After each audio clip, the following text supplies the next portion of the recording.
মরুর দেশ সৌদি আরব। এখানে বৃষ্টি তেমন একটা হয় না বললেই চলে।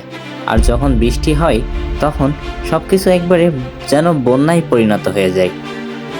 সকাল সকাল মেঘাচ্ছন্ন আকাশ, চারিদিকটা মেঘের অন্ধকারে ঢেকে গেল। মেঘলা আকাশ থেকে ফোঁটায় ফোঁটায় ঝরতে থাকলো অঝরে বৃষ্টি।